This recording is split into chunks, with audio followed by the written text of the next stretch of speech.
Hi everyone. మనం నిన్న మాట్లాడుకున్నట్లు నా ఫస్ట్ డే సక్సెస్ఫుల్గా కంప్లీట్ అయింది. సో ఆ విశేషాలన్నీ మీతో షేర్ చేసుకోవడానికి చాలా ఎగ్జైటింగ్గా అయితే నేను మీ ముందుకు వచ్చేసాను. సో ఇక నిన్న నా డే ఎలా గడిచిందో ఇప్పుడు మొదలెడదామా? Thank you very much.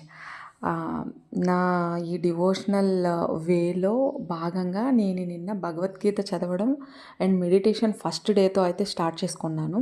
21 days నేను మెడిటేషన్ అలా కంటిన్యూ చేయాలి అని నేను ఫిక్స్ అయ్యాను. సో అది ఎంతవరకు కరెక్ట్, ఎంతవరకు రాంగ్ అనేది నాకు తెలీదు. 21 డేస్, ఆఫ్టర్ 21 డేస్ నా మైండ్ కొంచెం కంట్రోల్ అవుతుందేమో అని నా ఫీలింగ్. మీకు ఎవరికైనా అలా అనిపిస్తే మాత్రం మీరు తప్పకుండా గురువుగారి దగ్గర పర్మిషన్ తీసుకొనే చెయ్యండి. నాకైతే ఎవరు గురువు లేరండి. నాకు మైండ్కి ఏమనిపిస్తుంది నేను అదే చేస్తున్నాను. సో ఇంకా నా ఎక్స్పీరియన్స్ విషయానికి వస్తే, భగవద్గీత నేను నిన్న చదివాను. నేను నిన్న ఒక 60-70 పేజెస్ కవి పరిచయమే ఉంది. అందులో కూడా నేను బోల్డ్ అని విషయాలు నేర్చుకున్నాను.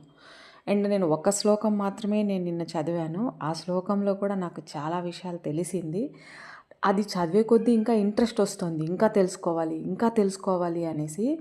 సో నేను చదివినవన్నీ నేను ఇక్కడ అన్నీ ఆల్మోస్ట్ పెట్టలేకపోయినా కొన్ని మెయిన్ థింగ్స్ అయితే పెట్టాను. మీకు ఒకవేళ వీలుంటే ఒకసారి చూడండి, లేదా మీ ఇంట్లో ఉంటే చూడండి. ఇంకా మెడిటేషన్ విషయానికి వస్తే, మెడిటేషన్ అయితే నేను స్టార్ట్ చేశానండి. ఫస్ట్ డే కదా, సో నేను ఏం ఫీల్ అవ్వలేదు. జస్ట్ అలా ఐస్ క్లోజ్ చేసి అలా డీప్ బ్రీత్ తీసి వదిలాను. సో ఇంకా ఈరోజు చూడాలి ఏమన్నా ఉంటుందేమో. Thank you for watching. Thank you. Follow for more videos.